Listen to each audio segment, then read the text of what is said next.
Bueno, ¿quién quiere comenzar a exponer?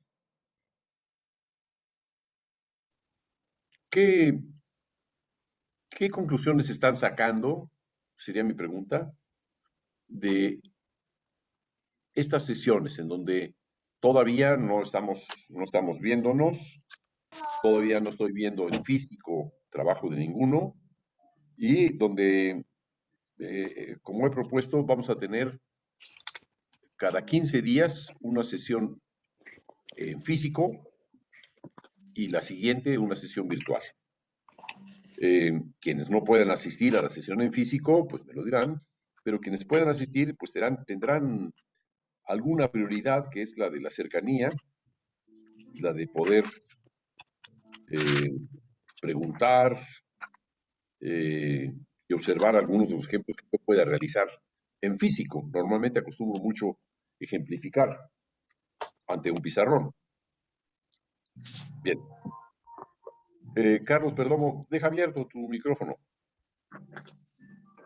Bueno, escucho qué, qué les trae esta experiencia, qué les falta, qué quisieran añadir para su propia experiencia.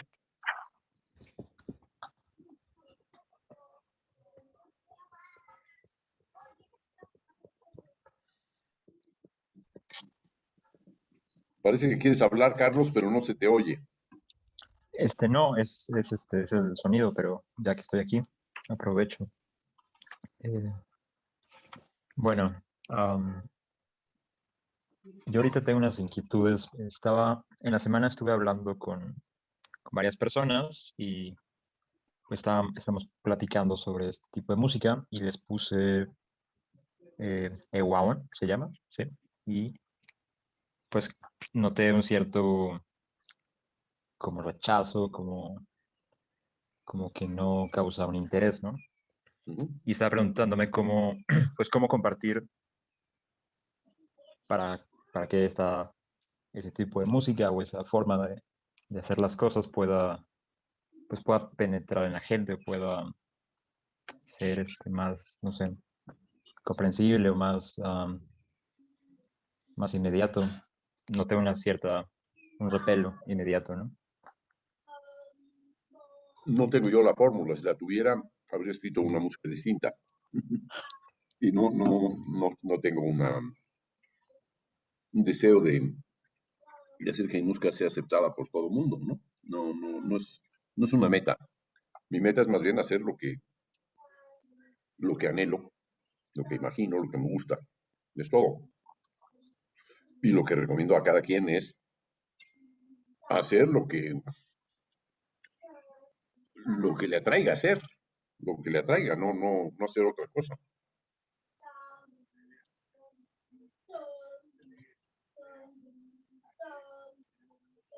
Sí, un poco, quizás, no sé, un poco de información. Esto pensando como una especie de divulgación, ¿no?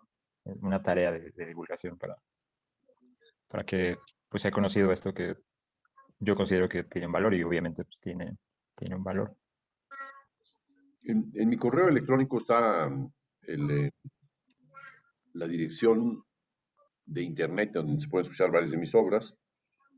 En, en YouTube debe de haber algunas obras mías puestas hace mucho tiempo. Carlos, no hay nada que hacer para que mi música le guste a nadie. Eso, si no le gusta, no le gusta.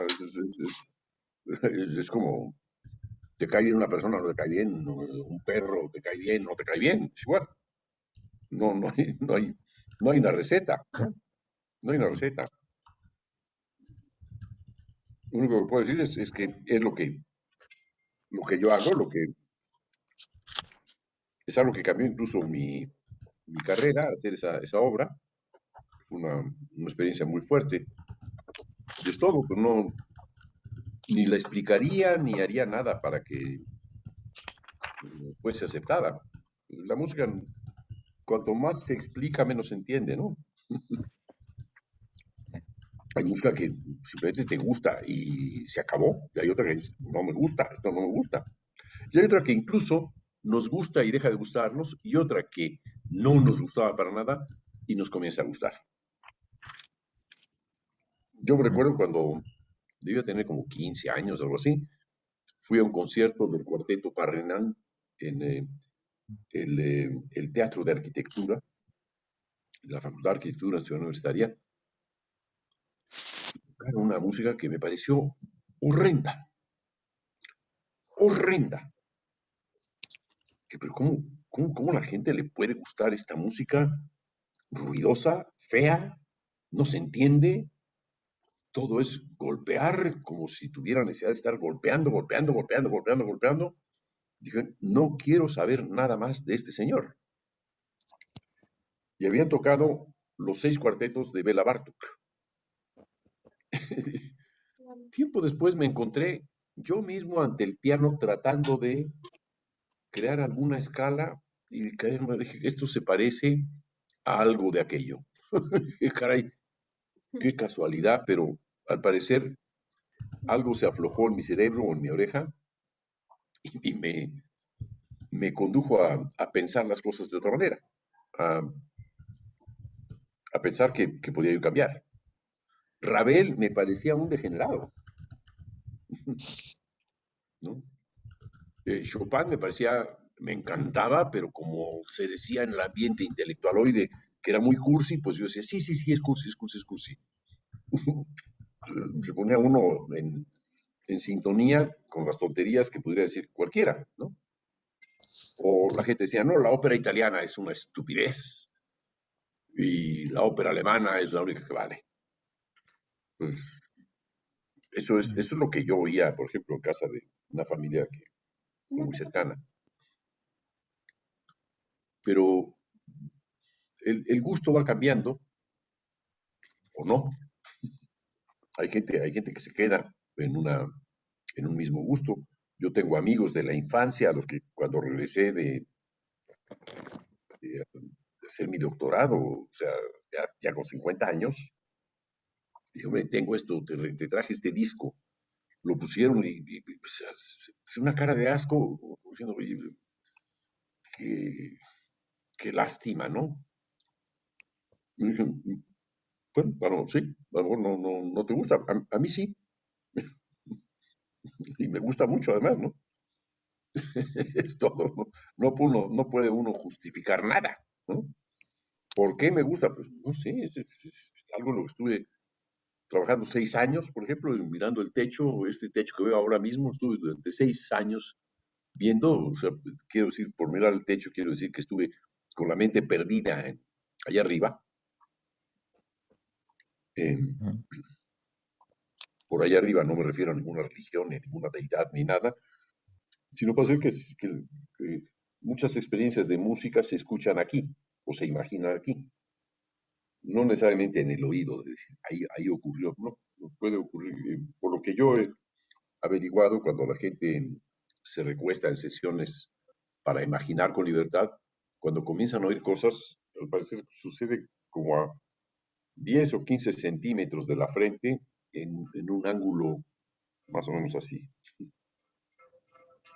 Es algo muy general, lo cual no quiere decir que no oiga de este lado, allá atrás, de donde quiera, ¿no? Pero cuando alguien está imaginando y escucha en la nuca, siempre pregunto si están recordando algo y por lo general sí, así ocurre. Eh, Cada quien imagina lo que prefiere, lo que viene a su mente, no es obligatorio imaginar un cierto tipo de música, ni tampoco es obligatorio ponerse a imaginar la música. Hay muchas formas de acceder a ello. Eso es, es algo que pertenece a la libertad de cada quien, ¿no? Al libre albedrío. Y Ujú. de la misma manera en la que se imagina o no, se crea o no, se piensa o no, se razona o no, se calcula o no, se percibe o no, se oye o no, se dibuja o no, se lo que sea o no, cada quien encuentra su forma. Entonces es como usar las manos, ¿no? Cada quien tiene un modo de usar las manos. Y ese modo de usar las manos a veces es aprendido porque lo hemos visto en otras personas o es la manera en la que nos movemos, es la manera en que movemos nuestras manos. O no las movemos también, observándote a ti, ¿no? Sí, unos se mueven más que otros. Ya. Algo ibas a decir, Marisol. Se encendió. ¿Algo más que Ay, quieres decir, no. Carlos? No. Bueno, Sí, bueno, el texto de la analogía real, de la analogía real a la imaginación, es un texto que me estaba costando un poco. Yo pensaba que no me iba a costar tanto, así de primera vista, pero ya que lo empecé a leer, sí, pues es un texto con muchas referencias, entonces tengo que revisar y leer, revisar y leer. Y bueno, me parece un texto que empieza en mí, empieza, lo que provocó empieza a desarticular o o a acomodar un poco estas ideas de lo imaginar digital, ¿no? Me resonó eso, imaginar en digital o imaginar, no sé, qué sería en real, ¿no? Eh, y esta, bueno, la teoría del conjunto del continuo, eh, alimentada por esta, la teoría de Einstein del espacio y el tiempo, que era la gravedad, pues era un conjunto del espacio y tiempo, y esta curva, que la gravedad es distinta dependiendo de qué parte del planeta estés, me empezó a hacer un poco más de sentido eh, salirte de esta cuadrícula donde están los puntitos que habías mencionado siempre y donde está ya, por ejemplo, en los diagramas, estas, estas figuras geométricas muy definidas y en el otro ya más curvo, más en forma de círculo, donde sí hay muchos datos, pero lo que yo entiendo es que no, la imaginación se encarga de esos datos, si no sería una cosa de mucho procesamiento, ¿no? Sería una tarea más de una computadora que de una creación artística. Y bueno, estoy todavía leyendo el texto y a ver qué más puedo sacar de ahí. te causa mucha controversia en relación con lo que pensabas. O dices, bueno, este señor piensa distinto, no sé si pienso como él, no estoy convencido.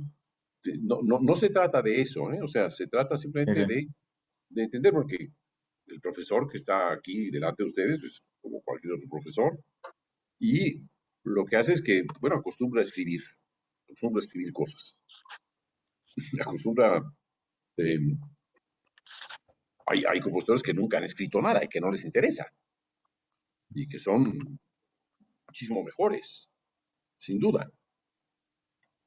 Y había épocas en las que los músicos, pues no sé, no se sabía nada de ellos, a menos que hicieran alguna carta a algún amigo, a algún familiar, ¿no? Y pues, rara vez trataban de lo que les ocurría en la mente, muy rara vez. Ni siquiera se habla de eso. En su música se entiende todo, no es necesario explicarla. Yo como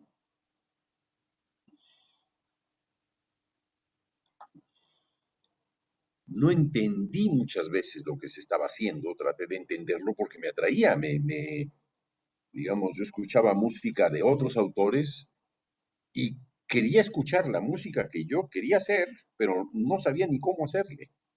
Estaba perdido. O sea, sí imaginaba una música, yo de eso estoy seguro. Se me dedicaba a silbarla, pero una vez que llegaba al piano, decía, aquí no suena igual. Y yo seguía en la calle silbando y silbando y silbando y silbando. Mientras más caminaba, mejor silbaba. Luego me di cuenta, pues, me enteré que la, uno de los aspectos de la creación musical, o al menos lo experimento mejor, es el movimiento. Es decir, que el movimiento es un estimulante del movimiento mismo de la música. No digo que sea la única forma, y no digo que aquellos que no se muevan no imaginen música, pueden estar sentados perfectamente bien e imaginar la música que quieran, sin moverse nunca, ¿no? Ahí tenemos la muestra de uno de los más grandes físicos o difusores de la ciencia, como Hawkins, ¿no?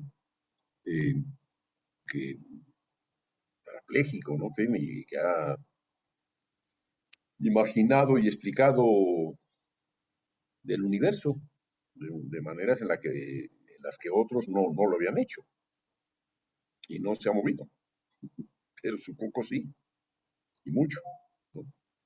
Mm. Entonces, a mí me gusta escribir, me gusta mucho reflexionar sobre lo que hago, eh, porque es una forma para mí de transmitir la experiencia, porque cuando yo quise estudiar composición, pedía explicaciones a mis maestros y no las daban. Decían, no se puede enseñar composición. Quizá, pero no decían nada, no decían cómo le hacían ellos. No, pues ya se pone usted a hacer, pone una notita, pone otra notita, le sigue escribiendo y ahí, adelante, siga, y ya, escuche, y ya, es todo. Pues sí, es una explicación bastante simplona, bastante tonta, bastante ofensiva incluso, ¿no? Como diciendo, ¿qué no entiendes?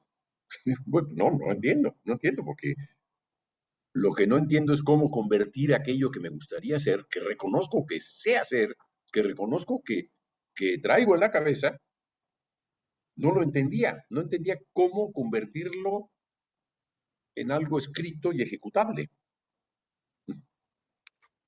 Y bueno, la mejor forma fue pues volver a reflexionar hasta que encontré que mi propia voz era, era el mejor instrumental, que el piano no era necesariamente mi instrumento, como me decían todos los maestros, para nada. Lo que hago entonces en mis escritos es transmitir una experiencia privada que acaso pueda ser útil para algunos, no sé que para muy pocos, pero para muy, muy pocos. Y probablemente sea para aquellos que se han encontrado en una encrucijada similar a la mía.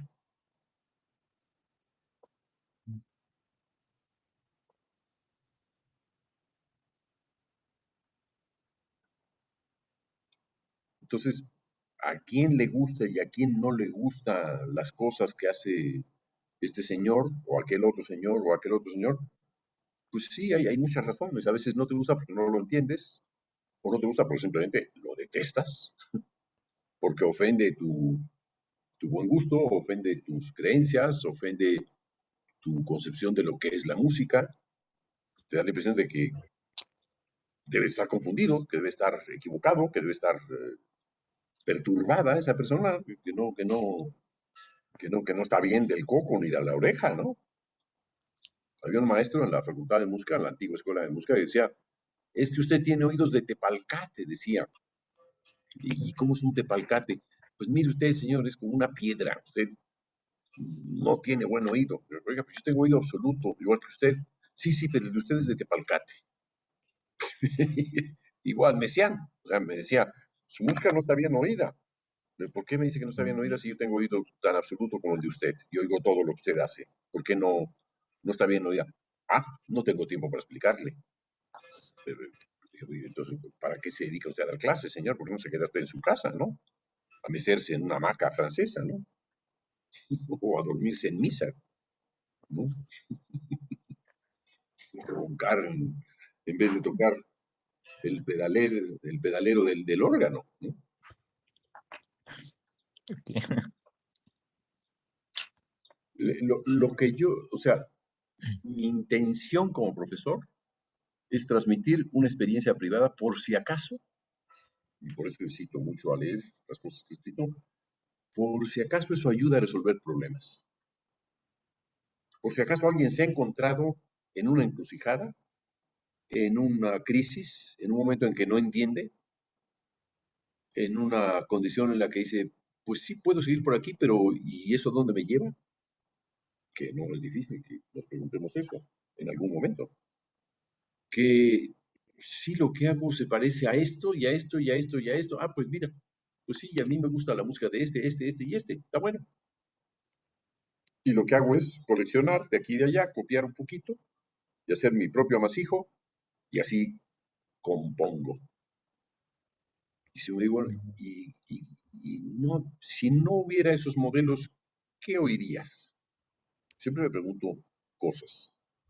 Prefiero encontrarme siempre en solitario que en solidario. O sea, eh, hay cosas que he detestado cuando las he oído. Por ejemplo, cuando oí Ligeti por primera vez en mi vida, lo odié al infinito. ¿Por qué? Porque era la música que yo había querido escribir y no sabía cómo. Dije, ¿y este sabe cómo? Este tipo, ¿cómo es posible que se haya ocurrido? ¿Qué sepa? Yo no sé. Me dio una rabia infinita. Hasta que lo conocí y vi que era un santo, una maravillosísima persona y un gran maestro. Y dije, bueno, qué idiota de tenerle rabia, ¿no? Lo que te das es envidia, ¿no? Sí, pues sí, sí, sí, sí, claro que le tenía yo envidia, ¿no? Con toda razón, o sea, bien digno de envidia. Y yo, pues de ser tratado como un imbécil, ¿no? Pues como iba a dar tanta rabia. Pues sí, simplemente yo no tuve el entendimiento, el talento, la capacidad, la comprensión, no sé, la madurez o el arrojo, no lo sé, no lo tuve, estaba trabado. Yo estuve trabado, digamos, por razones, no sé, costó mucho trabajo, muchas cosas, ¿no? Ser músico en mi familia estaba prohibido y, en fin, pero eso ya es una historia personal que cada quien tiene la suya, ¿no? Pero por ahí, ¿algo responde a lo que te preguntas, Carlos? Sí, responde un poco. Eh, ¿Qué es lo que no bueno, responde? lo que no responde es, bueno, en la academia, en la escuela, bueno, se basa mucho en la información y en el manejo de la información. Y yo en un tiempo empecé a trabajar en los trabajos simplemente como información, ¿no? Como si Ujú. fuera una especie de rellenar información. Y eso en la sensación física no se sentía tan bien, se sentía más como un trabajo, pues más de un lado de la cabeza, ¿no? Y pues tenía inquietudes sobre si se podía hacer distinto, ¿no? Si se podía usar ¿Podría ser otras, este qué? si se podía hacer distinto sobre, o sea, crear algo, ¿no? Hacer algo con la imaginación desde una inventiva, pues propia, ¿no? En lugar de estar usando todas estas enormes capas de información para componer, pues una estructura ya definida, ya. Me preguntaba si había un mérito, o sea, no es que si hay un mérito, pero me preguntaba, bueno, parecía ser que esto desde el principio ya se sabe cómo va a terminar. Esa es la sensación que me daba, ¿no? Vamos a escribir música que ya sabemos desde un inicio cómo va a sonar. Y esas eran mis inquietudes, ¿no? Sobre esto no pareciera, no da una sensación de empezar a inventar algo o empezar a escribir algo nuevo, algo que esté también relacionado conmigo, ¿no? O bueno, con el estudiante propio, ¿no? Desde su emoción, desde sus inquietudes, sus gustos. Me parecía bien, como lo han comentado muchos, algo, pues es algo externo, un poco inducido, ¿no? Inducido externamente. Y luego sí vas adquiriendo una familiaridad y una experiencia en ese tipo de lenguajes, pero luego sí queda un poco la sensación, como mencionas, bueno, tienes a los creadores o compositores que te gustan, y sí se toma un poquito de acá, un poco de acá, entonces es como ponerse ropa de otros, ¿no? Para, pues no sé si para validar lo que uno hace o simplemente para emular eso que nos gusta, o simplemente porque la academia o la escuela te induce o te propone esa forma de hacer las cosas, ¿no? Y, y, y pues sí, esas eran mis inquietudes, siguen siendo mis inquietudes todavía. Mm, Y en cuanto... No, no, ya acabé. ah, bueno, en una enorme medida, un estudiante de música tiene que ser alguien muy obediente, casi casi como si uno fuese ciego o si uno fuera sordo y fuese guiado por alguien que ve, que oye, que entiende, que sabe. Te llevan de la mano y tú vas ciegamente y sordamente a aceptar lo que la otra persona dice. Y es muy difícil que uno ponga en duda lo que la otra persona dice, porque uno no sabe de eso. El otro es el que debe de saber, es el maestro. Y si el maestro te dice que eres un imbécil, pues vas a tener que decir que, bueno, que no, que por qué, ¿no? ¿Por qué te dice eso? Pues porque usted no entiende, porque no oye, o usted tiene oídos de palcate, o usted no sabe escuchar, o no se dedique usted a esto. ¿Cuántas veces oí yo que maestros muy serios, muy apreciados, decían, mejor no se dedique usted a esto? Sí, caramba, ¿qué? Esto no. Si me dicen eso es porque no entienden de lo que están hablando. Porque yo estoy seguro de que lo único que podría yo hacer en esta vida es esto. Aunque no sé ni cómo hacerlo, pero estoy seguro, porque lo oigo y porque lo chiflo, porque lo vivo como algo tan propio e intransferible que no hay otra experiencia, no hay nada que yo escuche en otros casos que sea como esto. Bueno, pues eso es. Y esta idea de ir a ciegas, pues tiene que haber algo en la vida que nos diga, oye, detente un momento, piensa y mira a ver si tienen razón todos estos señores que te dicen que tú no entiendes nada y que ellos son los que entienden todo, ¿no? Mira a ver, esto puede ser, a mí me ocurrió literalmente porque hubo una revolución estudiantil en París en 68, en mayo de 68, y se me abrieron los ojos, pero al mismo tiempo tenía yo un maestro muy dictador, Messiaen, y que yo no podía aceptar como era, y había otros que eran otros dictadores, incluso hasta dictadores mediocres, que este no era ningún mediocre, era un gran tipo, pero era un dictador. Pero me dije, bueno, prefiero estar solo. Y ahí fue cuando me di cuenta de que solo no tenía nada, pero lo que sí tenía eran 1000 preguntas. ¿Cómo lo voy a hacer? ¿Cómo lo voy a hacer? Y ese cómo lo voy a hacer, pues comencé a explorar, a ver cómo le hago, cómo le hago, cómo le hago, qué es lo que me gusta aquí, a explorar, simplemente a indagar, a tratar de entender por todos los medios todo lo que pudiera. Y decir, caray, estoy perdiendo el tiempo. No lo estoy perdiendo por primera vez. Estoy entendiendo que esto es lo que había que hacer, perder el tiempo. ¿En qué? En explorar, en indagar, en tratar de entender por cuenta propia. Nadie te va a enseñar nada. Lo que te enseña es la necesidad, la insatisfacción de decir, no, esto que me están diciendo ni lo creo, ni está demostrado, ni es cierto, es una falsedad, lo pongo en duda, no sé cómo ponerlo en duda, pero me voy a dedicar a ponerlo en duda. Y haciendo eso, en mi caso, me tuve que volver en un psicólogo, en un teórico. Ya como teórico dije, bueno, tengo muchas herramientas, pero no quiero usar estas herramientas para crear mi música. Ya sé cuáles son, ahora ¿cómo le hago? Pues date la libertad de hacer lo que se te ocurra. Si ya sabes cómo funciona ese universo, pues ¿sabes? A ver cómo le haces. Y ahí comencé realmente a entender. O sea, sí hice algunas pequeñas obritas tontas en el fondo, aunque no lo eran porque era parte de un proceso de aprendizaje en el que eran didácticas, ¿no? Obras para enseñar a un niño a componer, por ejemplo, como un dominó, con piecitas melódicas, así para ensamblar y hacer melodías y contrapuntos. Pasé un buen año metido en eso. Está bien, aprendí a hacer eso.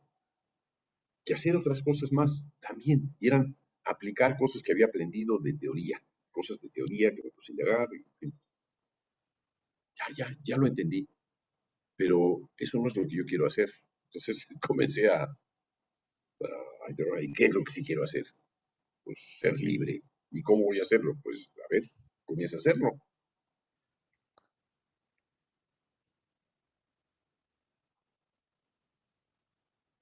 Lo que sí puedo decir es que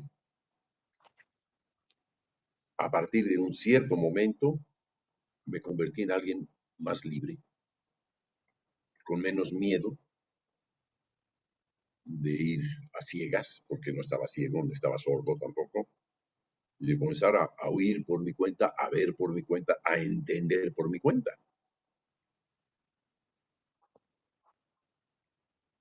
¿Fueron inútiles todos los años en los que yo estudié algo? No, en el fondo me sirvieron. Todos estudios de música clásica, del movimiento de las voces, del equilibrio entre las voces, etcétera, me sirve y lo aplico. No es que lo aplique yo conscientemente, voy a usar esto porque es muy útil. No, quedó en mí como un aprendizaje que parecía lógico, que tenía su lógica interna y, y, sigue teniéndola. Si no la tuviera, no lo utilizaría. ¿Algo más que quieras decir? No, por el momento no. Gracias, Julio. Espero que te haya servido de algo. ¿Alguien más, por favor? Que no tenga que pedirles yo, por favor, que hablen, hablen, digan lo que se les ocurra, con toda tranquilidad. Aquí nadie va a estorbar, al revés. A veces siento que estorbo yo explicando demasiadas cosas. Hola, Julio. Sí, ¿qué hay? Oye, Julio, ahorita que estabas comentando lo que habías aprendido, eh, yo a veces me he preguntado qué tan factible o no factible es, por ejemplo, desaprender. Esa es una pregunta a nivel de la música, porque de repente cuando aprendemos música, como en mi caso yo empecé a aprender música a los 9 años, hay cosas que automatizamos. Entonces están automáticas pasan, yo pienso que del consciente al subconsciente y es una memoria que se reproduce de una manera automática. Entonces, ¿qué tanto nosotros podemos desaprender si podemos utilizar ese término o si existe ese término? Porque a veces creo que las memorias son tan fuertes y sobre todo se impregnan tan fuerte en la niñez que después, para cambiar un patrón como, y ahorita lo que estabas comentando precisamente de todo lo que aprendiste y después, como decías, tenías mil preguntas, esa es ahora mi pregunta, si todo ese surgimiento de preguntas que tuviste, a ti te ayudaron de alguna manera, no sé si decir desaprender, pero a contrarrestar lo que tú ya habías aprendido. No sé si me explico, y que tú encontraste la respuesta a través de procesos creativos. Yo no diría desaprender, Ujú. sino más bien abrir puertas. ¿Por qué no he abierto esta puerta? ¿Por qué, ¿Por qué creo que esto no funciona?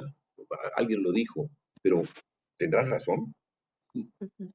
Qué tal si yo dudo? No es desaprender, es Ok. simplemente poner en duda las negaciones de otros, de valores que deben de tener algún, si me interesaron, tienen algún valor. Por ejemplo, Cage, que hoy me parece, bueno, una aberración, me parecía muy interesante porque era pues un músico que decía, hay que acabar con los conservatorios. Y al mismo tiempo yo me decía, bueno, este está loco porque si acabas con los conservatorios, ¿qué los reemplaza? Ah, hacer lo que tú quieras. Pero hacer lo que tú quieras, que ahí tienes a millones de compositores gringos y artistas gringos que hacen lo que quieren y muy pocos logran hacer algo. Ujú. Muy pocos. Lo hacen en Estados Unidos, creo que hay muchos mejores escritores y pintores que músicos. Los músicos están muertos de miedo. Las universidades que más miedo meten a la gente son, entre otras, las de Estados Unidos, que tienen muchísimos recursos, tienen profesores muy serios, pero que muy serios para meter más miedo a gente que va muy en serio ahí a atemorizarse. Desaprender no, pero cuestionarse sí. O sea, si tú en una clase o a solas te conviertes en alguien que pregunta, ¿y esto por qué lo estoy haciendo? ¿O para qué lo estoy haciendo? ¿Esto sirve o no sirve? ¿Me gusta o no me gusta? ¿Por qué no me gusta? ¿Por qué sí me gusta? si nunca lo he oído, ¿podría llegar a gustarme? En tu caso, que es además un caso muy, muy interesante, comienza a descubrir tu voz. Tienes, dices, creo que un año o dos, ¿no? Sí. De autodescubrir tu propia voz. Caramba, pues debes de tener unos dilemas maravillosos, porque uno de esos dilemas es, oye, ¿soy intérprete o soy creadora? Híjole, es una palabra muy grande ser creadora, ¿no? ¿E intérprete de qué? Pues a lo mejor me escriben música y yo tengo que poder cantarla. Sí, pero la pregunta es, si tú estás en un proceso en el que estás descubriendo un universo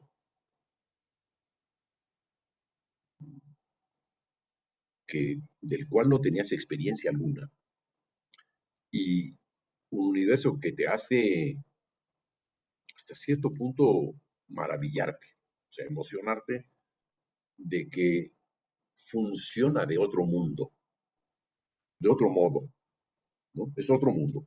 Y funciona y tiene cierta, ¿qué diría yo? Lógica o cierta razón de ser o cierta organicidad, ¿sí? O sea, si yo produzco con la voz el sonido, yo, caramba, ¿qué hago con eso? ¿Qué hago con eso? Pues lo repetiré y diré si puedo cambiarlo. Y si puedo cambiarlo y jugar con ello como un niño o como un adulto, si puedo modificarlo, aunque no sea juego, si puedo hacer algo más allá de eso, o qué es lo que haría antes de esto, después de esto, o al mismo tiempo que esto, o en Ujú. vez de esto. Entonces dices, caramba, pues me estoy haciendo preguntas de primer año, ¿no? Preguntas del niño que dice, oye, si muevo este pie, entonces puedo mover este otro. Ah, y me doy cuenta de que nada más cuando moví este pie, moví una mano, no me acuerdo cuál era. A ver, ahora me voy a fijar. Sí. Moví este pie, y estoy moviendo esta otra mano. Ah, es la otra. Ah, y si ahora muevo el otro pie, ¿qué pasa? Ahí me caigo. A ver, prueba otra vez. Ujú. Mueve esto. Ah, sí, ahí va esta mano. Ahora mueve el otro pie. Ya lo diré. Ah, estoy moviendo ahora la otra mano. Bueno, todo eso nos lo enseña Piaget magistralmente. Es que no es solamente el bebé el que aprende, somos los adultos. Sí. Hasta los adultos mayores aprendemos. Yo me encanta colocarme en la condición de un ignorante. Es para mí una condición privilegiada, porque si no sé, entonces, ¿cómo puedo saber cómo hacer aquello para resolverlo? ¿Cómo, cómo puedo ser yo mismo el que encuentra la solución? ¿Sirvo para eso o no sirvo para eso? ¿Puedo creer que sirvo para eso o creo que yo no sirvo para eso? No, yo creo que sí sirvo. Lo creo. O sea, si produje ¡oh! ¿Y de dónde viene? No lo sé, pero ¿a qué te suena? Pues me suena a dolor, me suena a reclamo, no lo sé, y si lo intento otra vez, y si veo si esto se parece al reclamo en alguien más, alguien viejo o alguien nuevo, comparte, o un perro, o un caballo, o un árbol, o un bambú, o sea, entrecruzan los bambúes, o sea, y hay unos crujidos que dices, caramba, nos parecemos en mucho a la naturaleza, nos parecemos en mucho a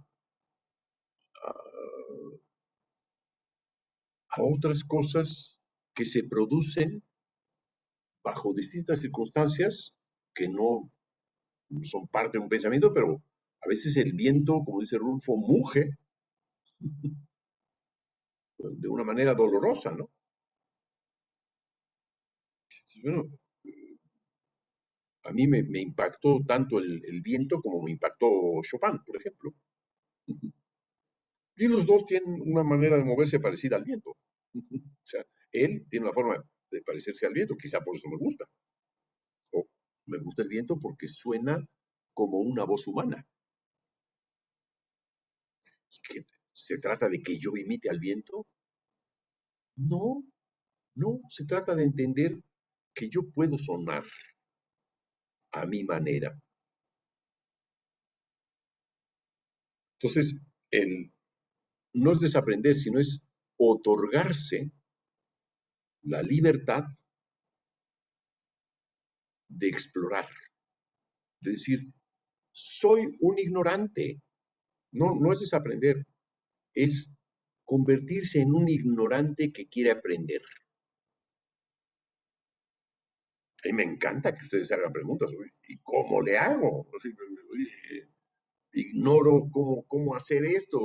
Si alguien dice, oye, qué bien hiciste esto o qué mal hiciste esto, eso me parece muy buen comentario.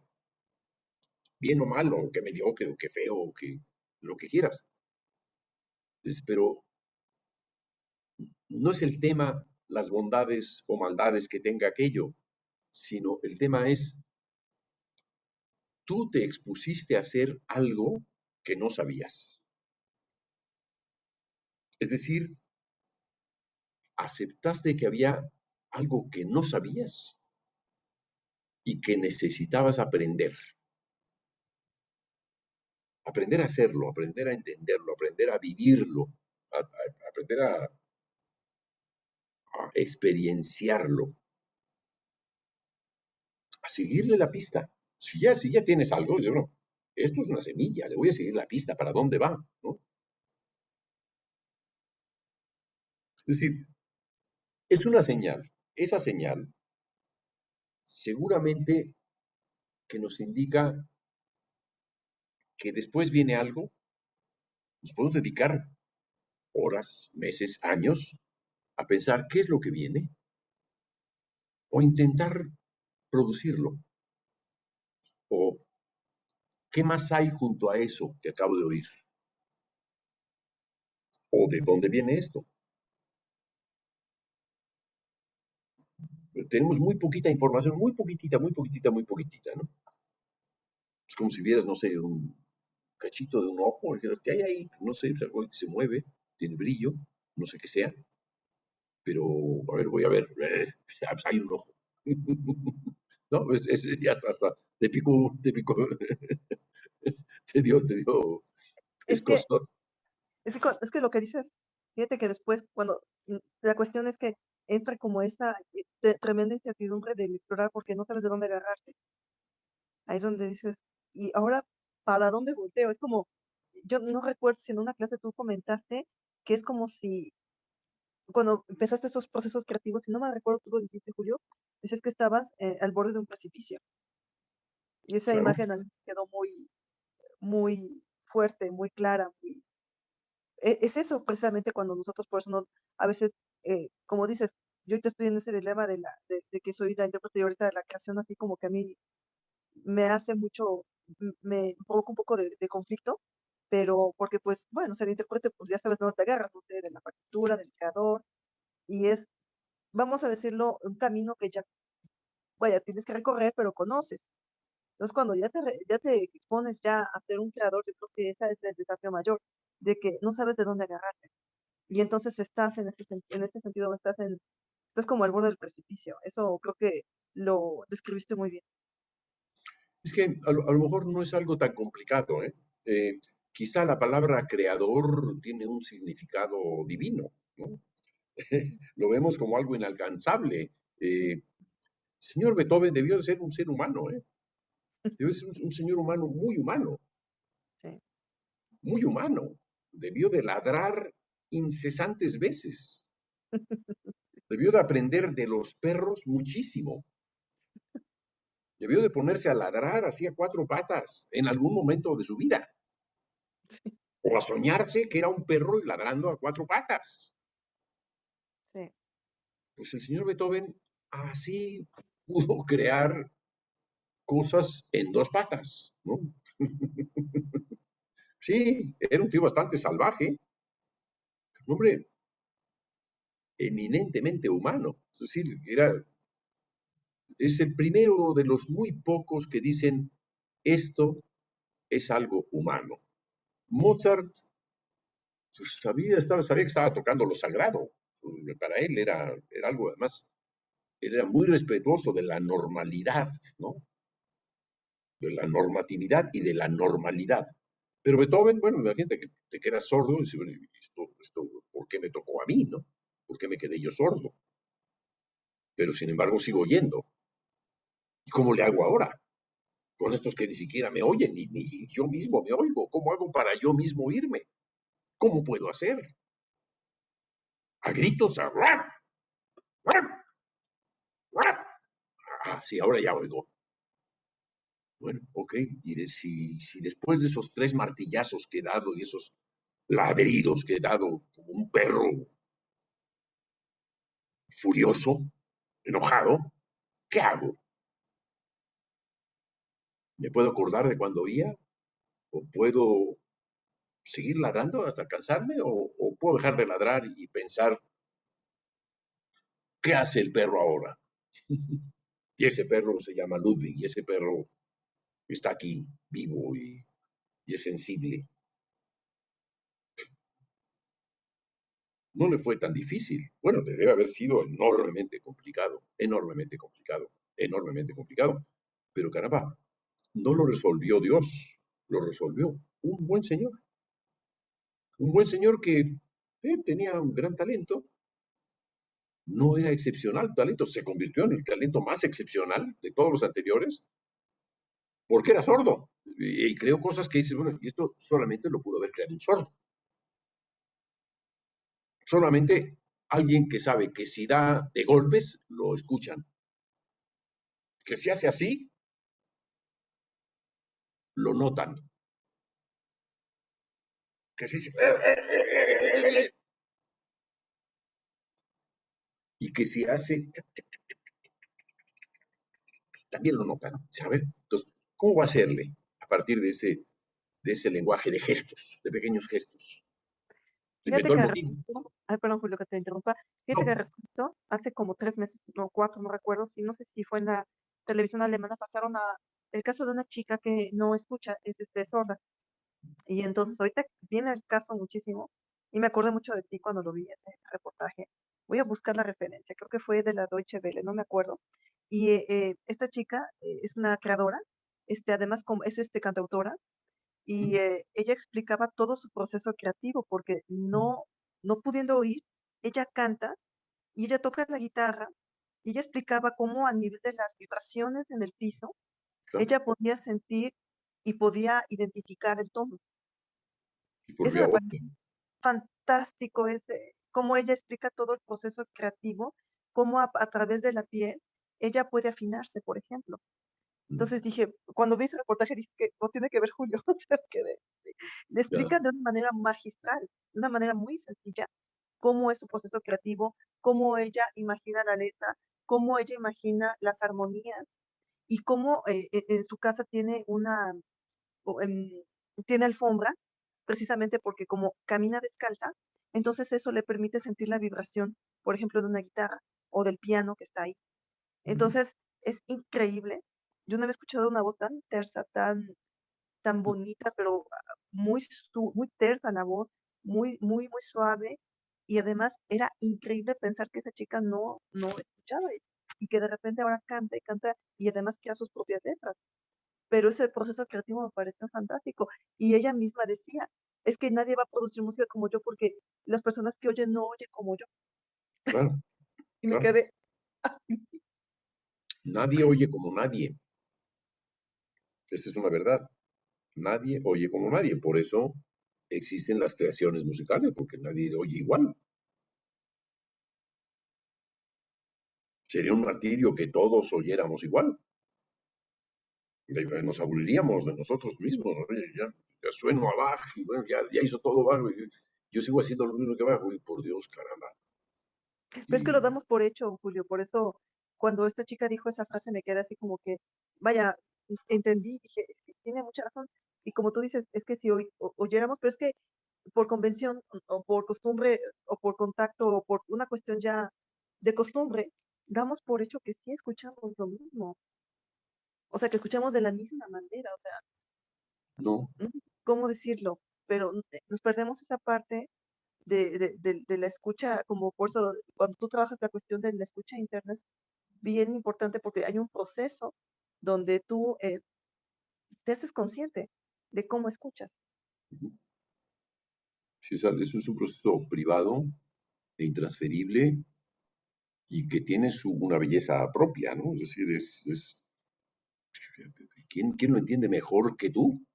Pues nadie, nadie lo entiende mejor que tú. Si a Beethoven no lo podemos entender mejor que él, no.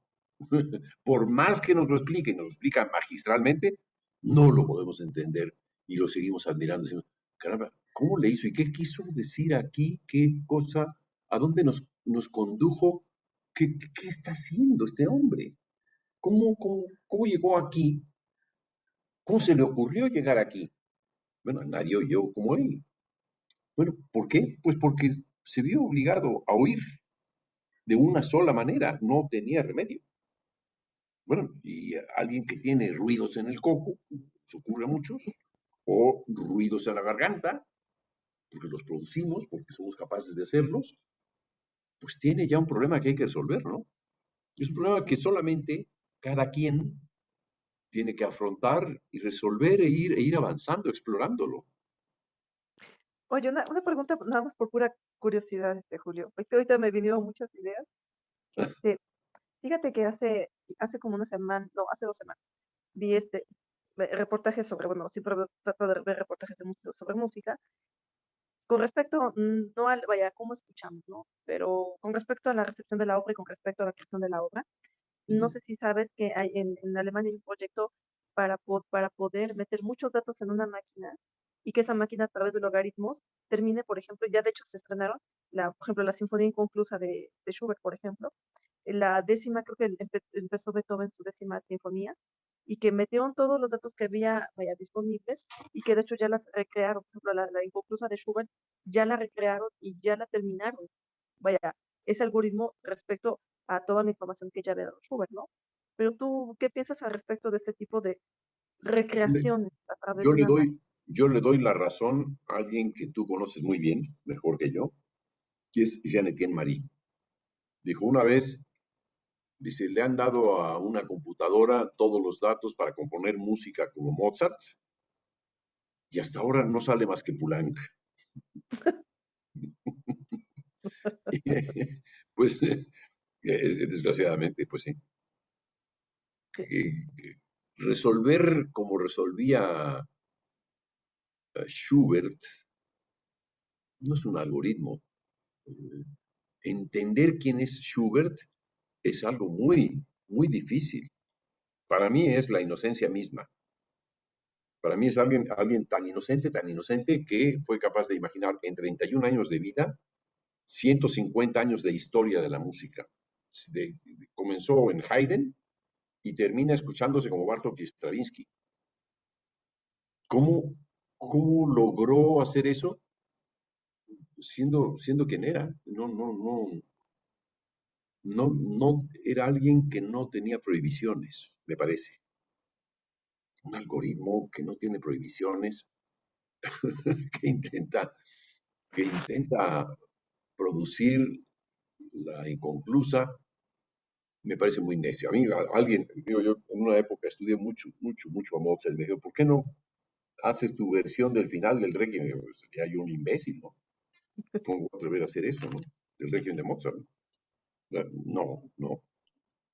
Y durante años pensaba yo como Mozart, o sea, pensaba yo, imaginaba yo, digamos, a partir del estilo de Mozart, ¿no? Que iba yo a imaginar como Mozart, pero, digamos, me personificaba a lo Mozart, como si ahí estuviera una faceta propia.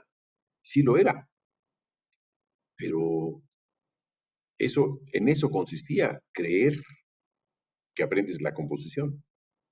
Créete que eres Mozart, créete que eres Schumann, créete que eres quien sea, pero nunca te vayas a creer que eres tú mismo porque eso es muy pobre. Y no, eh, hay que creerse que uno sí es muy, muy pobre y a partir de esa admisión muy decente, digamos, de las incapacidades que uno tiene, de las carencias que uno tiene, el ir, el ir tratando de encontrar, no hay algo más, o sea, soy tan pobre, tan pobre, tan pobre, o se me ocurre algo más, ¿no? Es como alguien que estaba justamente en el abismo, hay alguien que está en el abismo y se resbala y se coge de la rama de un árbol, y dice, Dios mío, ¿qué es esto? Y grita, grita, grita, y nadie oye. No me oye nadie. Y se oye una voz de alguien muy sabio, yo te oigo. ¿Quién eres Dios? Sí. ¿Y no hay nadie más? Sí, es decir, no hay nadie. Sí, es decir, no hay algo más, no hay alguien más por ahí, no traigo yo a alguien más. Bueno, en el fondo tenemos de todos, es decir, no somos lo individual no es un absoluto, lo individual está hecho de una suma de experiencias adquiridas, ¿no? Donde decimos, bueno, esta persona o esta obra o este artista o este filósofo o esta experiencia o esta vivencia me hicieron pensar y repensar cosas. ¿Sabes? Y soy yo totalmente, no se puede tampoco ser tan creído.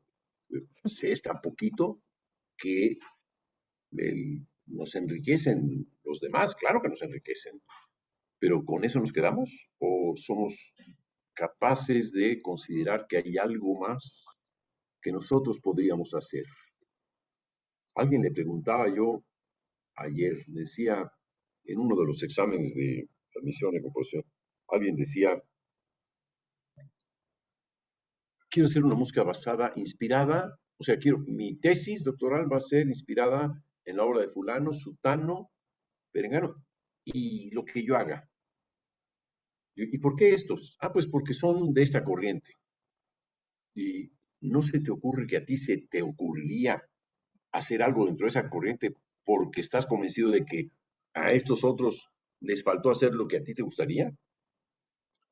Pues sí, en el fondo sí, pues entonces esa es tu tesis, ¿no? Claro, No, claro, no que hicieron esos y a ver qué tanto hago yo. No, esos ya hicieron lo suyo. O sea, me gusta la música de Sutano de Perengano, pero no hizo esto. Y yo creo que yo puedo hacerlo, ¿no?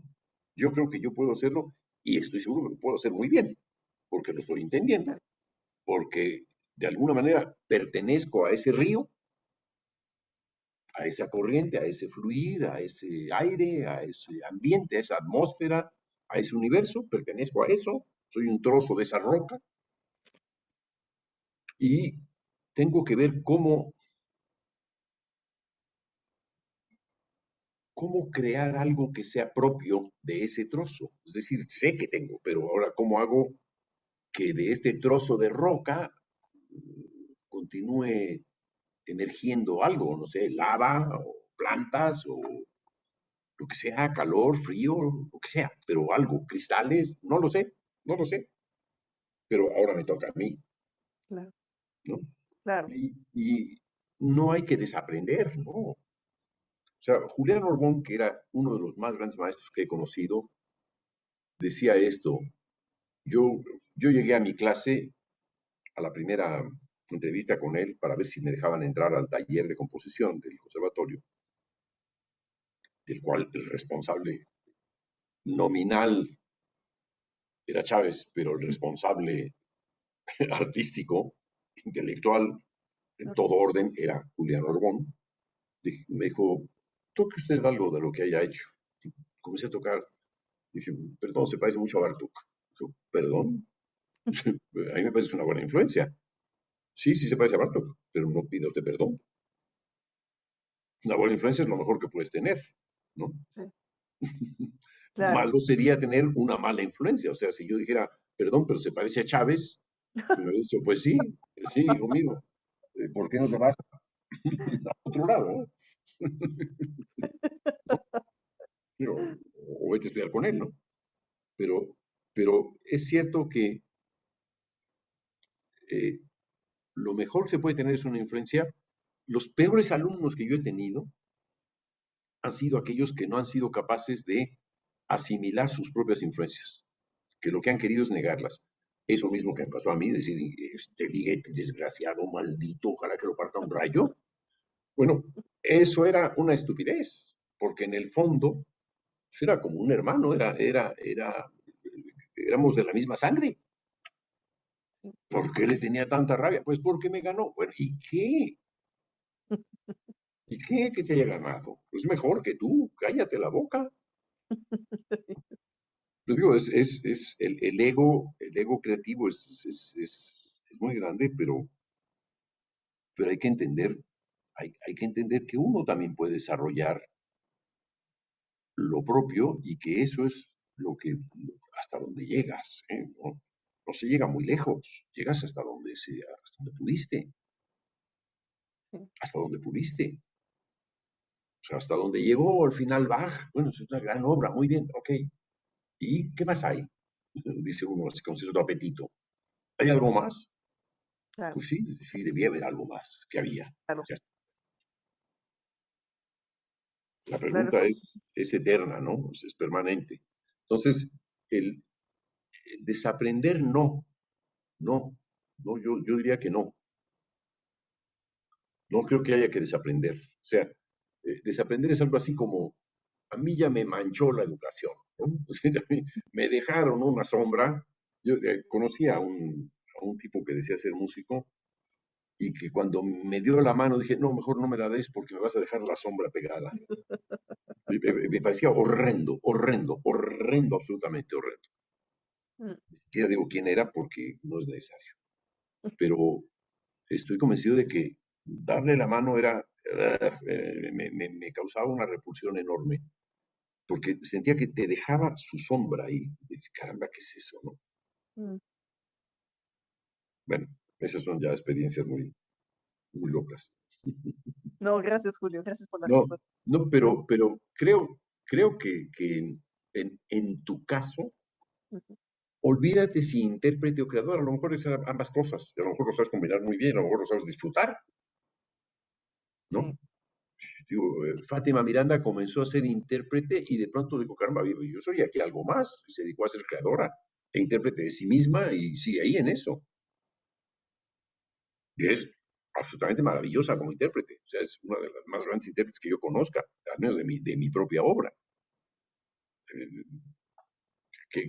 qué puedo decir mejor de alguien como un intérprete? Logró entender perfectamente bien lo que yo quería. Casi que tengo que decir que obtuvo aquello que yo buscaba y ni siquiera casi, lo mejoró. Logró que aquello que yo había escrito sonara en todas sus formas, en todas sus dimensiones, o sea, que fuese realmente algo valioso que todavía no había sido. O sea, tuvo ese mérito de hacer valer algo que yo había oído a solas, pero no había oído afuera, ¿no?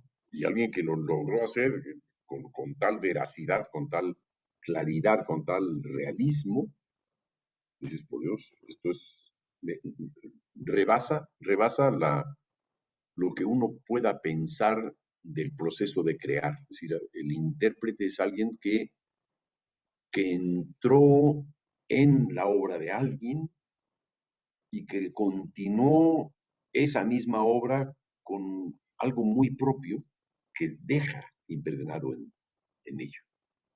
Entonces está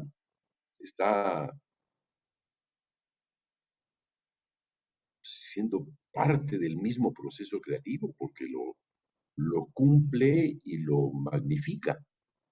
Lo ujú, dignifica, pero lo magnifica también. Entonces yo te diría, tú sigue, no pienses en desaprender, no pienses en desaprender, ¿no? Al revés, aprende más, aprende sí, más. O sea, en realidad cuanto más aprendes, pues más selección puedes tener. Esto sí me sirve, esto no me sirve por el momento, a lo mejor me puede servir esto o aquello. pero puedes tener también un muestrario, ¿no? O sea, aprender con este maestro y esto y esto, tienes un gran muestrario, ¿no? Como si pudiera uno hacerse un abrigo de vagabundo, ¿no? Hecho de trocitos de aquí, cosidos aquí y allá y aquí y allá, ¿no? O una ensalada o una sopa de verduras. Pero aprender de sí mismo ya no es una ensalada, ya no es una ensalada. Ya eso es crear un lenguaje propio, crear algo, algo que es una verdad que todavía no ha sido nombrada, que todavía no ha sido vivida, que sabes, intuyes que existe y que estás cerca de encontrar, que estás cerca de encontrar. Y si intuyes que por ahí va, que bueno, ahí estamos. O sea, eso es ya una gran señal. Sí, No hay definitivo. recetas, ¿eh? No hay recetas. O sea, Sí. Gracias, Julio. no, no, nada que agradecer. Sigamos con quién, quién quiere, quién salió. Mira, Marisol salió, ¿verdad? Juan Pablo. De acuerdo. Acá ya me veo. Acá ya me veo. Pues en sí un poco con lo que decía Carlos y un poco desde mi experiencia en el momento de estar desarrollando lo que estoy desarrollando ahorita eh, de obra musical. Es que un poco sí me he topado con rechazo, estoy en un momento de mi creación en el que, no sé decir lamentablemente, pero estoy dependiendo de que alguien más me ayude a descubrir unas cosas que me producen mucha curiosidad. Y al momento por ejemplo, estoy viendo unas cosas con los instrumentos de aliento. Estoy platicando con clarinetistas y oboístas y todo esa cama para descubrir un poco que nunca me he expuesto verdaderamente un poco su sonido. Entonces quisiera saber cómo suenan porque siento yo, sinceramente, que tras la exploración que he hecho, ese es el siguiente paso que debo dar y que me va a iluminar lo que sigue un poco, que me va a resolver esa inquietud que hasta siento que me consume y ya, para poder seguir moviéndome adelante. Digo, lo malo de eso y un poco con ese rechazo es que, por ejemplo, hace poco estaba hablando con una persona que toque el oboe que conocí hace unos meses y le pregunté sobre un poco lo que es el glissando en el oboe, de lo continuo de esto. Le envié unas líneas que tenía y me dijo que no pensaba hacerlo, que, no, que lo glissando sonaba horrible en el oboe y que no pensaba apoyarme en el momento de enseñarme cómo suena. Y digo, son cosas que pasan, son cosas que tardan en resolver, pero digo, sí, sí me he encontrado mucho al momento de tratar de hablar con músicos, con intérpretes, con algunos. A lo mejor solo he tenido la mala fortuna de toparme con gente eh, que no se abre ante ese tipo de cosas o simplemente no quiere entonces aceptar o ver ese continuo, sino se prefiere quedar en lo suyo. Y digo, eso está perfectamente bien. Eso es por parte del rechazo que mencionaba un poco Carlos. Mm. Eh, ¿Qué es lo que estás intentando hacer? O sea, qué es lo que estás explorando? En dónde estás metido? Explícame un poquito más de eso que estás haciendo. Va, claro. Eh, Voy a prender un poquito más la luz, pero te sigo oyendo. ¿Sí? Va, ok, de acuerdo. Pues un poco ahorita lo que quiero ver con ese tipo de cosas son texturas un poco de lo que me produce el sonido en ciertos casos, en ciertas ocasiones. Quiero ver ese tipo de texturas porque siento que es justo lo que, digo, puede estar totalmente incorrecto, pero siento que es justo lo que me falta entonces para seguir moviéndome adelante, como un poquito saborear estas texturas de parte de un intérprete. ¿A qué le llamas texturas? Al momento de escuchar un sonido, por ejemplo, justo ahora que mencionaste Ligeti, se me fue el nombre de la obra, lo siento. Creo que se llama 5 piezas Atmospheres para en alientos. inglés. Eh, no, pues se llama ¿Atmósferas? Atmospheres, creo que en inglés. Sí, esa justamente. Atmósferas, sí. Esa obra esa obra al momento de escucharla, por ejemplo, para mí junta el sonido de tal forma que crea hasta cosas que siento que puedo sentir con el tacto, como cosas de una textura, justo textura bastante única, que me remiten a tocar ciertas cosas. Eso me refiero un poco con textura del sonido. Textura, es decir, a la sensación de materialidad Exacto. de lo que suena. ¿Y cuál es la sensación? ¿En qué consiste esa materialidad? Justo el momento de explorar mi obra, justo es una obra que está llena de pequeñas cosas que a mí me suenan como hasta como susurros, que digo, al final se terminan ahogando en mi imaginación. Pero, por ejemplo, detrás de esos Cuando dices se susurros terminan que puedo ahogando en mi llegar a ser, imaginación, se terminan ahogando, ¿lo dices en un sentido figurativo o un sentido peyorativo? Que no tienen más que ya se terminan ahogando. ¿En qué sentido lo dices?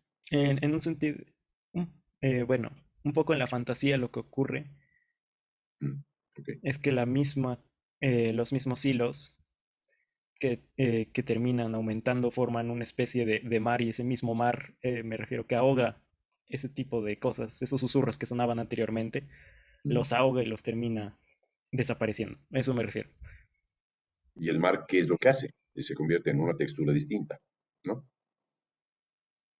Sí, en un inicio de la obra, de la progresión, solo son pequeños hilos que van uniéndose, enredándose y al final terminan formando de tantos que terminan siendo una especie de océano, que es de una textura, es, digo, en mi imaginación, al momento de imaginarlo lo veo de color gris y al momento de hacerlo es una textura hasta espinosa, hasta es una textura seca, es una textura que, digo, es un mar de hilos, pero no es totalmente líquida, sino más bien es más algo sólido y De de una cristales textura, rotos,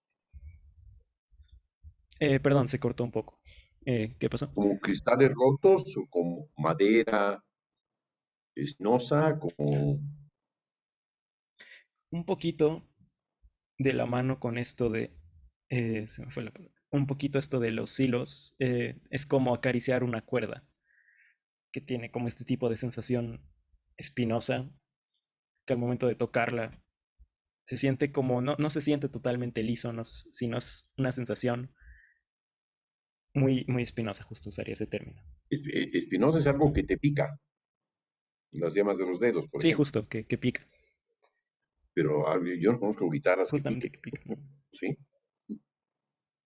La guitarra mexicana Bueno, seguramente cuerda, le echan hasta chile, pero que pique. un poquito rasposo, diría yo. Un poquito como las cuerdas que, ¿cómo lo digo?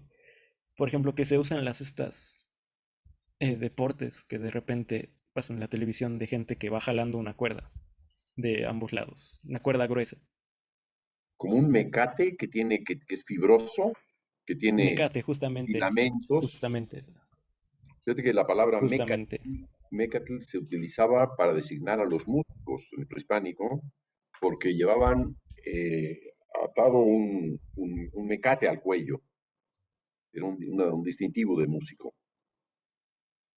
Ah, Hay ok, una imagen, eso por lo desconocía. cierto, hay una imagen en Xochicalco, una de las estelas de Xochicalco, la pirámide de Xochicalco, la llamada pirámide de Quetzalcóatl, eh, en la que hay una mano haciendo una cuerda que está atando al tiempo, porque ahí se fijó, al parecer, el calendario, ¿no? El calendario de aquella época, siglo XIV o XII, no estoy seguro, puede ser antes, no tengo esa fecha precisa, pero es muy impresionante si puedes buscar la imagen de esa cuerda. Pero yo te recomendaría, ve a un mercado y busca cuáles son esas texturas que se sienten espinosas, ¿no? ¿Cuáles son las más espinosas? De pronto a lo mejor te puedes encontrar que un nopal puede serlo. ¿no? Claro. Que combina texturas muy ricas, porque puede ser liso, espinoso, baboso, acuoso.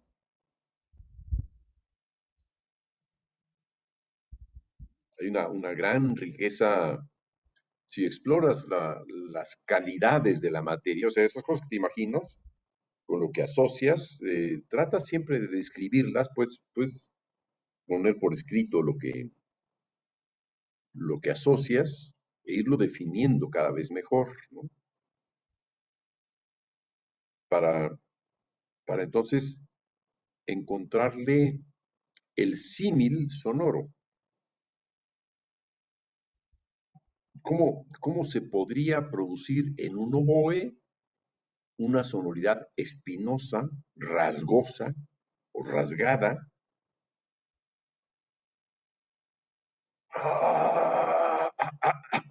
Como, como esa sonoridad que trae la tos, ¿no? Rasposa, ¿no?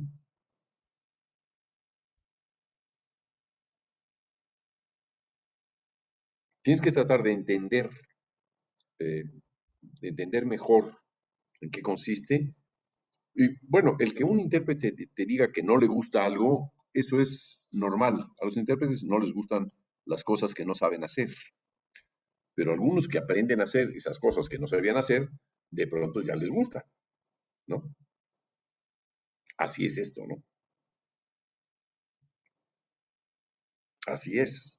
El aprendizaje es, no, eso no me gusta. Y de pronto cuando aprendes a hacerlo, es cuando entiendes en qué consiste y puedes integrarlo a una experiencia vivida y enriquecedora, probablemente, o no. Entonces, el intérprete, por el momento, bueno, tienen todo el derecho a decir que no les gusta, que no les interesa, todo lo que quieras. Pero tú también tienes el derecho de buscar otros intérpretes o de intentar convencer de que te ayuden a explorar eso que estás buscando, que sí, pues lo más convincente es, mira, todavía no lo encuentro bien, pero si me puedes ayudar, será muy útil porque los dos aprenderemos, ¿no? Desde parte y otra, ¿no? O sea, es una voz como carraspera, ¿no? Es decir, en donde el sonido no se forma, sino se forma algo filamentoso, ¿no? Es Sí, como si la caña estuviera rota. Es posible que si le dices al oboísta, si no tiene inconveniente en morder la caña, que entonces el sonido se fragmente más y que eso que te parece espinoso en realidad sean los dientes que intervienen en presionar la caña, lo cual indica que hay una presión en el punto de emisión del sonido y eso hace que haya una mayor fricción, como ocurre con la carraspera. Es cuestión de intuir cómo hacerle, de ver cómo le hago para que esto suene como lo que yo oigo. Y es ponerse a pensar cómo le hago. Si yo fuera oboísta, Stravinsky trabajaba en una tienda de instrumentos en París, en una tienda que está entre la Bastilla y la Plaza de la República, en París. Y él trabajaba en la trastienda. O sea, y se pasaba horas tocando instrumentos, por ejemplo el fagot. Así obtuvo ese... Debió haber sonado como un gallo. Yo no creo que suene tan bonito, que sonara en el estreno tan bonito, como suena hoy dirigido por Claudio Abado. Yo no creo en esa belleza que recuperaron los intérpretes. Creo en ella, pero no solo en ella, también creo en la belleza de la imperfección. Cuando ese fagot hace...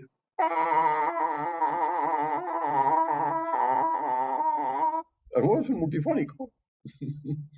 Y Stravinsky dijo, no, eso no, no, quiero que sea el agudo, usted hágalo bien. Y se le pasó que eso sería después, 20 años después, sería objeto de investigación de los fagotistas o los oboístas, los instrumentistas de caña, ¿no? O clarinetistas o de media caña. Pero ese sonido que le llamamos como un gallito que está desajustado,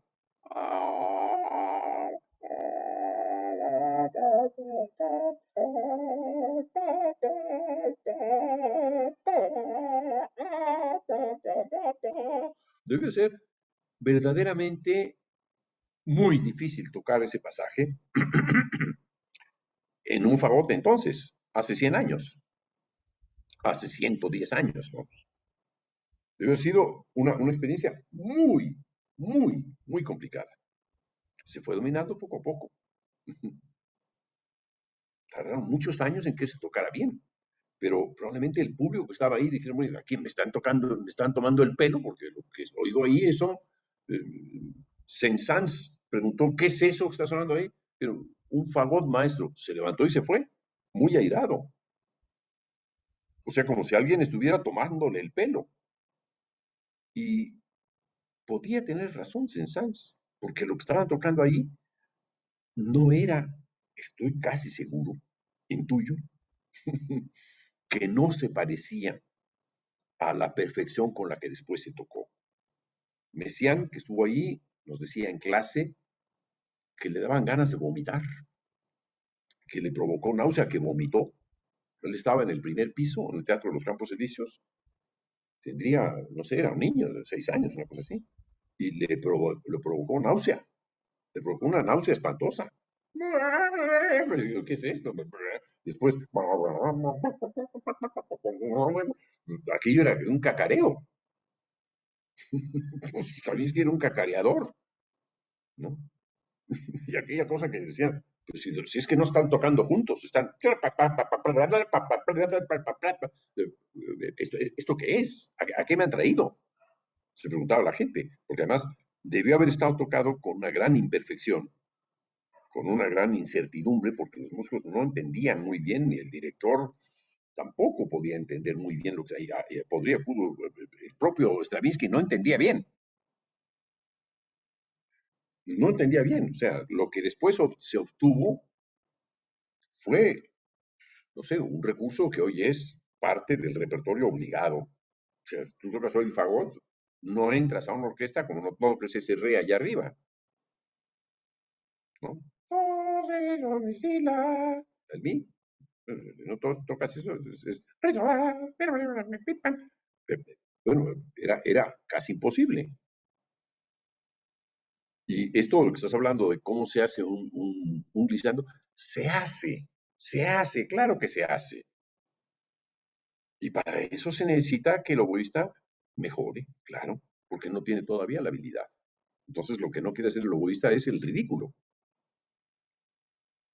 Una de las experiencias que puede tener cualquier músico que crea cosas nuevas en relación con los intérpretes y con el público es que el instrumentista diga, ¿y si yo me presento a tocar esto ante el público con la buena fama que me ha costado adquirir?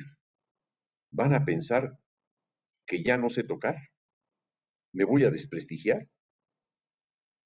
¿No será esto un riesgo? ¿Hacer el ridículo? Yo que tocaba tan bien hasta ahora y aquí me exhibo como si fuera un idiota. ¿Vale la pena tocar esta obra? ¿Vale la pena seguir discutiendo con Juan Pablo las cosas que me está diciendo? ¿Qué no es un riesgo ser amigo de Juan Pablo? ¿No? Cuando Beethoven tocó un acorde menor en fa, en el registro grave del piano, un acorde completo, aquello sonaba a un ruido espantoso. ¿Esto qué es? No se entiende qué es. Era más un ladrido o no sé, una maquinaria estropeada. Hay que oírlo en un pianoforte para darse cuenta que la experiencia debió haber sido atroz. Cuando hacen tremolando en el piano, los graves del piano, dices, esto suena de risa, suena ridículo. Pues sí, así sonaba. Y salieron airosos cuando encontraron un piano que podía hacer las cosas mejor. Ese tremolando suena mejor en un piano que en un piano forte. En un piano forte suena, pues, son como alambres descompuestos.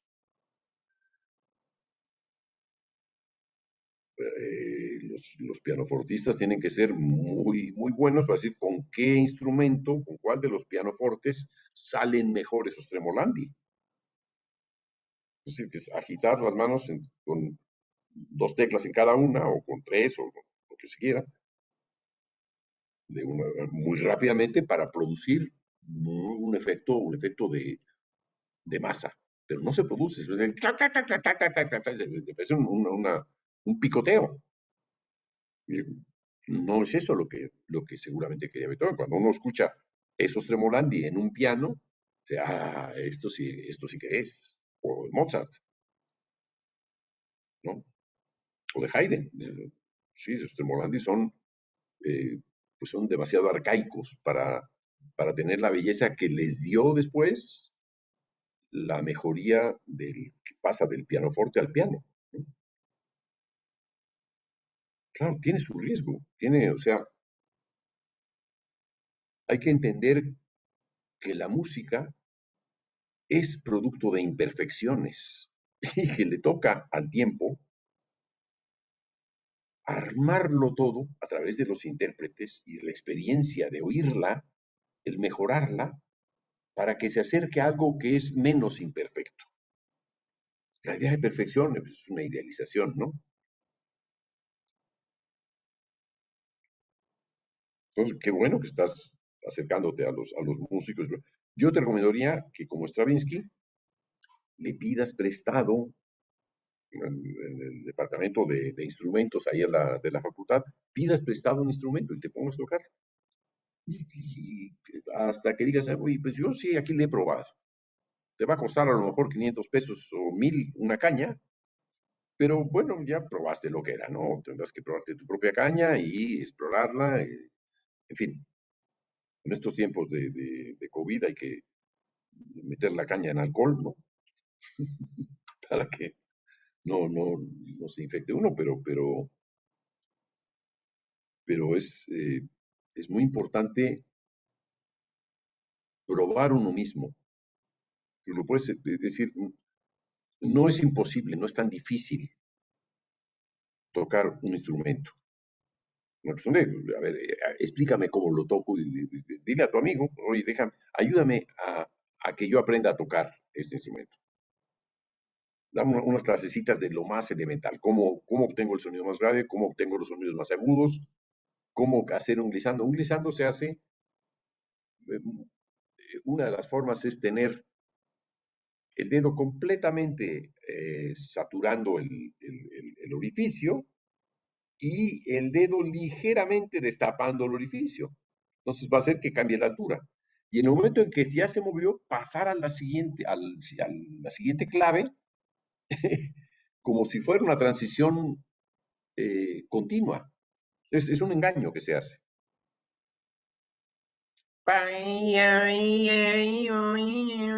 Así, ¿no? Es lo que o sea, no va a escuchar un eso es difícil. Puede ser que sí, pero habrá momentos en que suena como un coche cambiando la velocidad, ¿no? Así. Los glissandi con instrumentos de doble caña son muy difíciles, pero hoy día se pueden hacer, claro que sí. Y uno puede provocar la ira de los oboístas. Los oboístas son gente con muchos problemas. Es el instrumento más difícil, el oboe y el fagot. Te puedo explicar, mira, esto no sale, es imposible. La digitación es esta. Y si yo cambio esta digitación, mira lo que sale, nada. Sale puro aire. Pero entonces prueba qué tal si tal. Es que te estoy diciendo, entiéndelo. Ellos saben que no es un instrumento fácil. Bueno, así es la cosa. Pero Aproxímate tú mismo para entenderlo y te das cuenta de que a lo mejor tú lo entiendes intuitivamente, hay que desarrollar esa intuición creativa para encontrar algunas soluciones. Hay que enseñarle a la mente a decir, bueno, yo oigo esto, ¿en dónde lo encuentro? ¿Lo encuentro en una piedra? ¿Lo encuentro en una madera? ¿Lo encuentro en algún vegetal todavía? ¿Lo encuentro en el agua? ¿Lo encuentro en los metales? ¿En qué? ¿En dónde lo encuentro? ¿No? Hay que probar. Eso es, así ha ocurrido a lo largo de la historia. Prueba y error. Esta parte sí es indispensable y es mejor hacerla. Hay, si te pones a revisar los libros de multifónicos, para mí que es vergonzoso escribir a partir de un libro que te indica cómo digitar los multifónicos, porque tú digitas tus multifónicos, pero ojo, ¿es un oboe francés o es un oboe hecho en Alemania o en Checoslovaquia o es un oboe japonés o es un oboe italiano o es un oboe americano? Vete a saber en dónde se hizo, pero no es un absoluto que una digitación te va a dar un multifónico. No es posible. Yo me dediqué durante un año a estudiar la cuestión y dije, bueno, pues esto es de tontos, es de tontos. Esto hay que resolverlo inventándose otro procedimiento. Y mi procedimiento es el cambio de la presión. Hay muchas formas de ejercer la presión. Presión en el dedo sobre el orificio, que con qué cantidad es presionar totalmente, poco a poco, poco, hasta que casi destapas. Esa es una, la presión del dedo, la presión de los labios, la presión de los dientes sobre la caña y la presión del aire. Son 4 niveles de presión. Si te pones a conjugarlos, entonces tienes una rica amalgama. Pero hay que tratar de entender, hay que tratar de entender. Lo que se ha escrito para el oboe está todavía incompleto. Incluso quienes hemos escrito música muy avanzada, con métodos que no se habían probado, o lo que sea, pues estamos en pañales respecto a lo que se podrá hacer, ¿no? Otra, una presión adicional es la voz. O sea, aparte de todo, impones la voz al tiempo de estar tocando y generas presión en tu voz, tienes ya cinco factores, 5 vectores, nada más en la articulación de presión, que es, la presión es distinta de la intensidad. La presión es el nivel de energía que hay en el punto en el cual se emite la materia sonora. Otra cosa es la energía global que tiene esa materia sonora. A eso le llamamos amplitud. ¿Ya? ¿Alguna pregunta? Por el momento sería todo. Muchas gracias. Ya No, si de más nada. adelante me sale otra duda, intervengo. Ya. Mi recomendación es, pide prestado un oboe, pide prestado un fagot, ¿eh? Y un corno De acuerdo. inglés. Y un corno inglés, que es la versión, y pide prestado un contrafagot. Prueba todos esas 4 cosas. Evita no desmayarte, porque son instrumentos que hay que presionar muy fuerte, echar mucho aire y te puedes desmayar. Yo recuerdo haber intentado tocar el oboe y me desmayé en las 2 clases. En la primera clase el maestro vio que me caía y rescató el oboe en el suelo. Y me dijo una palabrota. Un maestro muy mal hablado, lindísimo persona, Sally Vandenberg, era el mejor oboísta, el primer oboe de la Sinfónica Nacional y el primer cello de la Sinfónica Nacional. Un fenómeno. La segunda clase vio que me desmayó, cogió el oboe, ¿no? Cállate donde quieras, ¿no? Esto es más valioso que tu cabeza, ¿no? Venga. Me dijo, mira, a ver si la tercera clase, dije, no, esto yo creo que ya con esto ya me doy cuenta que no tocaré el oboe, ¿no? Pero después me puse a explorar así con boquillas y cosas de esas, ¿no?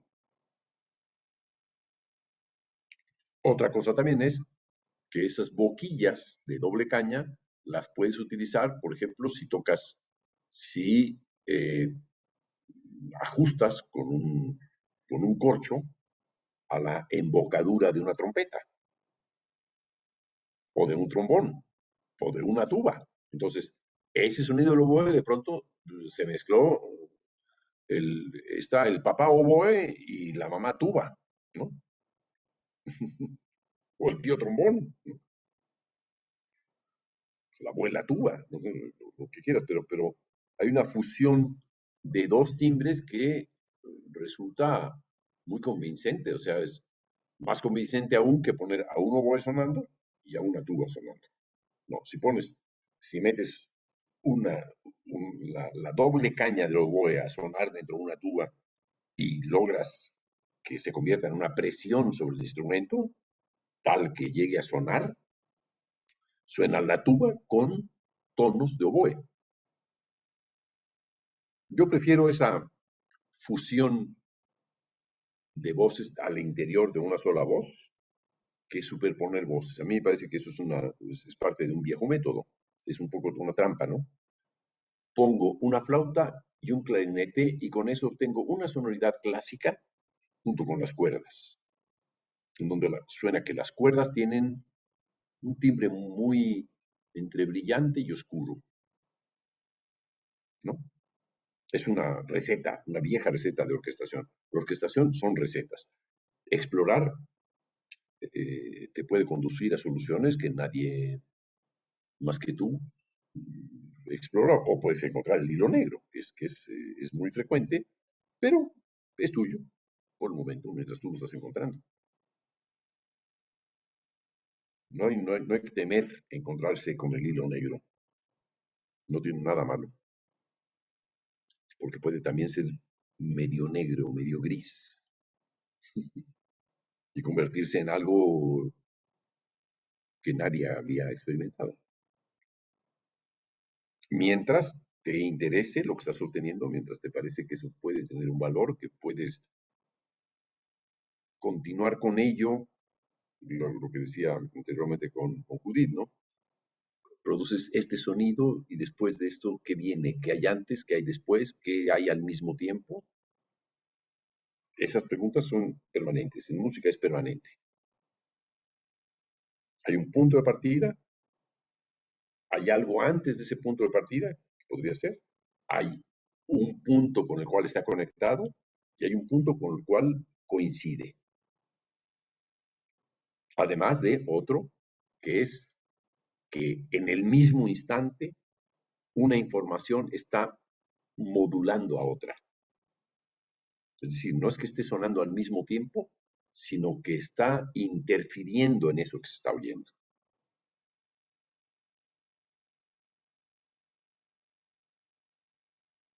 O sea, yo puedo hacer,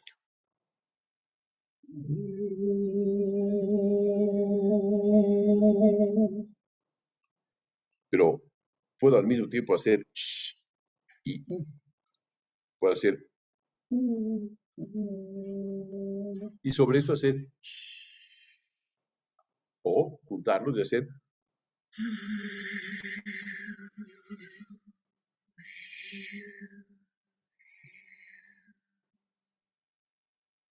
¿Logra pasar el sonido o no? Sí, sí logra pasar. Ok, entonces eso se llama modulación.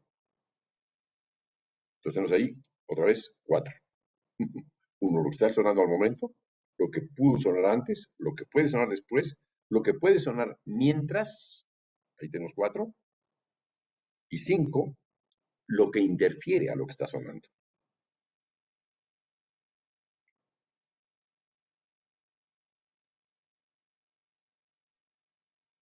Ok, ya tienes algo que pensar, ¿verdad? Probablemente. Sí, justo estoy pensando. Ok, ya ves, parece.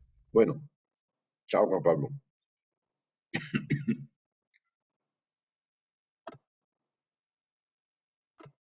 Sigo esperando iniciativas. Ah, ahí está Marisol. Hola, Marisol. Hola. Eh, Bueno, yo tenía como, quería saber como tu punto de vista respecto a